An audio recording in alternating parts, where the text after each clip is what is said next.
बात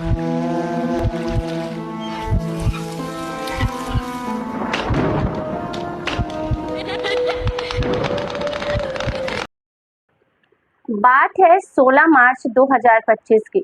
जयपुर के एक रिंग रोड से होते हुए जो सड़क जाती थी रिंग रोड, वहां पर एक पुलिया था। वहां से एक गाड़ी निकल रही थी। वहां पर उस गाड़ी में बैठा एक व्यक्ति उसको वॉशरूम आ रही थी और वो वहां पर गाड़ी रुकवाता है और गाड़ी से नीचे उतरता है। नीचे उतरने के बाद वो आसपास ये देख रहा था कि कब लोगों का आना जाना बंद हो और वो पुलिया में जाकर नीचे वॉशरूम पे जाए। जैसे ही लोगों को आना जाना कम होता है वो नीचे जाता है। जब वो वॉशरूम करने के लिए उतरता है तो उसकी नजर एक जगह पर जाकर टिकती है। उसे कुछ अजीब सा दिखता है। उसे लगता है शायद कुछ जला हुआ है और जले होने के साथ साथ उसका जो कुछ उसे दिख रहा था वो ऐसा लग रहा था किसी इंसान का सिर है। वो अपना फ्री होता है। फ्री होने के बाद जाकर उस जहाँ पर उसे कुछ लग रहा था उसके पास जाता है। जैसे ही वहां पर जाकर देखता है उसकी चीख निकल जाती है, क्योंकि वहां पर कुछ और नहीं बल्कि एक अधजला किसी इंसान का चेहरा पड़ा हुआ था। हालांकि जो चेहरा था उसका बहुत कुछ फेस का हिस्सा बचा हुआ था। समझ में आ रहा था कि इसका फेस कैसा था। बाकी बॉडी के कुछ कुछ पार्ट्स टुकड़ों में जले हुए पड़े थे। बाकी बाकी की बॉडी जल चुकी थी। वहां से जोर जोर से चीखने चिल्लाने लगता है। तभी जो गाड़ी में उसके साथी बैठे थे, बोला अभी ये वॉशरूम के लिए चला था, अब इसे क्या हो गया। सब उसकी तरफ भागते हैं और सभी वहीं जाकर देखते हैं तो सबकी चीखें निकल जाती है। तुरंत ही पुलिस को सूचना दी जाती है। पुलिस मौके पर पहुंचती है और अब इस कहानी की छानबीन शुरू होती है। सबसे पहले उस बॉडी के जो भी टुकड़े मिलते हैं, जो फेस गला मतलब सिर का हिस्सा मिलता है, उसको पोस्टमार्टम के लिए ले जाया जाता है। और पोस्टमार्टम से ये बात सामने आती है कि इस आदमी की पहले गला दबाकर हत्या की गई है, रस्सी से गला घोंटकर हत्या की गई है और उसके बाद इसको यहाँ लाकर जलाया गया है।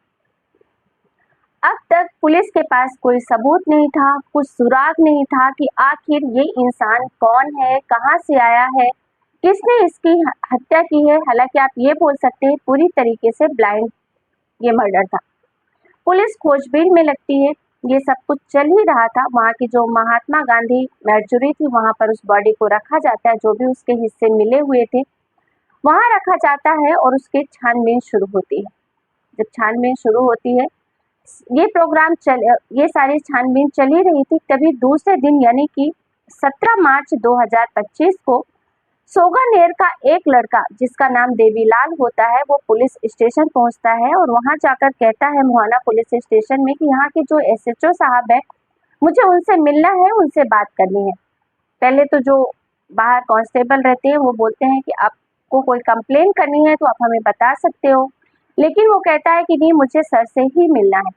और जब वो जिद करने लगता है तो सर को बताया जाता है कि एक व्यक्ति आया है जो आपसे मिलने की जिद कर रहा है।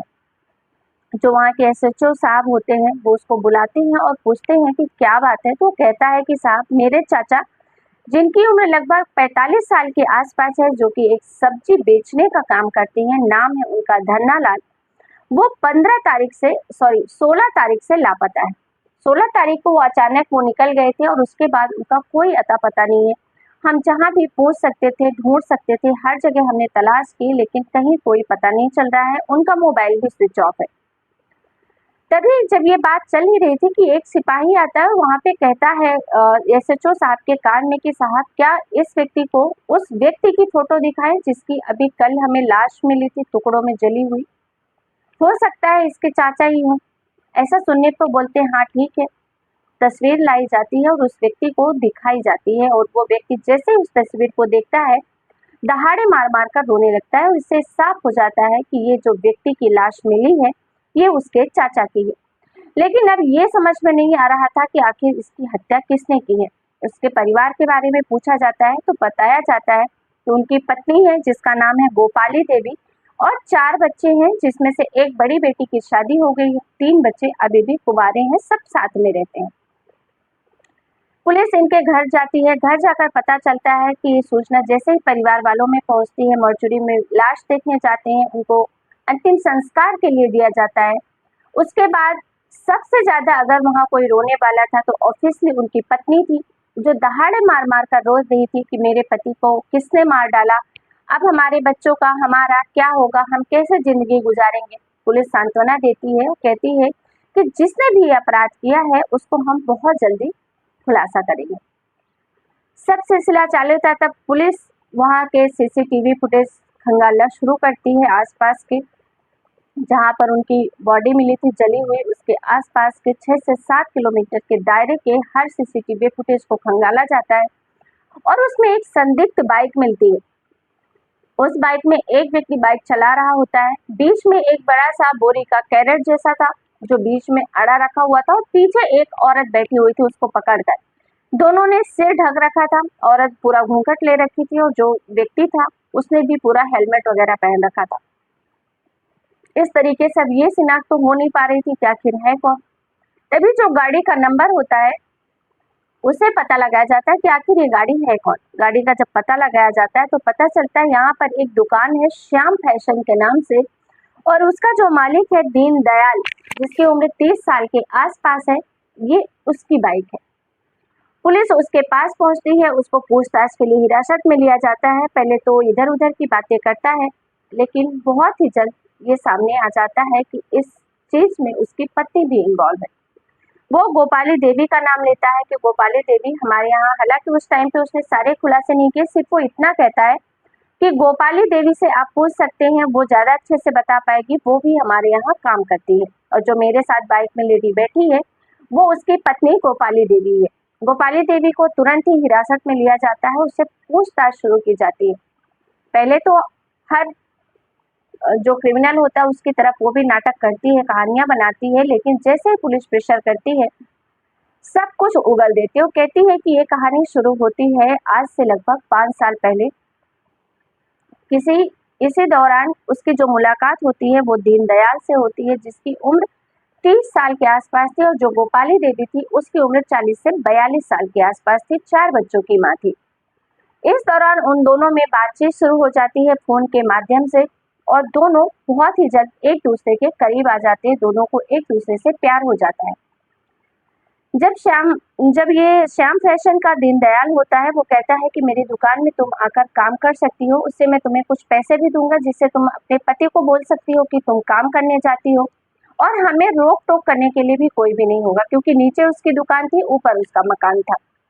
इस तरीके से वो वहां जाने लगती है, लेकिन पति को शक होने लगता है कि खुश रहती है, सज धज के रोज निकलती है बिंदास, और वो एक दिन यानी कि 16 मार्च को उसका पीछा करता है, क्योंकि उसकी पत्नी जो गोपाली देवी थी उसने कहा था कि वो किसी फैक्ट्री में काम करती है। और जब वो पति पीछा करता है तो वो दुकान पे पहुंच जाता है और वहां जाकर वो हंगामा खड़ा करता है। जब वो वहां चिल्लम चोट करने लगता है, पहले दुकान में, फिर उसको कैसे तैसे ऊपर के कमरे में ले जाया जाता है और जब ऊपर कमरे में वो चिल्ला चोट कर रहा था, चुप नहीं हो रहा था, तो एक लोहे की रॉड पड़ी थी, उससे उसके सिर पे जोरदार वार किया जाता है, जिससे वो बेहोश होकर वहीं गिर जाता है। अब उन दोनों को लगता है कि अब ये जब होश में आएगा तो सारी पोल पट्टी खोल देगा, पुलिस हमको पकड़ ले जाएगी, और दोनों फैसला करते हैं कि क्यों ना इसकी हत्या कर दी जाए। और फिर दोनों पति पत्नी मिलकर एक रस्सी से पत्नी और उसका प्रेमी मिलकर एक रस्सी से उसका गला घोटकर हत्या कर देते हैं। हत्या करने के बाद उस लाश को एक बोरे में डाला जाता है और फिर वो बाइक में लेकर बैठ जाती है। आगे दीनदयाल बाइक चला रहा होता है और जब जहां उनको सुनसान जगह समझ आती है वहां जाकर वो उसको पेट्रोल डालकर आग लगा देते हैं ताकि ये जल जाए और कभी किसी को पता न चले। लेकिन जब आग की लपटें तेज हो रही थी तो इन दोनों को डर होता है कि कहीं आग की लपटें देखकर कोई यहाँ आ न जाए और हम पकड़े जाएं, इसलिए ये जलती हुई लाश को ये सोच कर छोड़कर आ गए थे कि अब तो ये जल ही जाएगी और हम कभी पकड़े नहीं जाएंगे। लेकिन कहते हैं ना कि जो कातिल होता है कितना भी शातिर क्यों ना हो, उसके गुनाह सामने आ ही जाते हैं और ऐसा भी इस केस में होता है। लेकिन दोस्तों सोचने वाली बात यह है कि आज हर दिन ऐसे न्यूज सामने आती है कि सुनकर यकीन नहीं होता है। औरतें अपने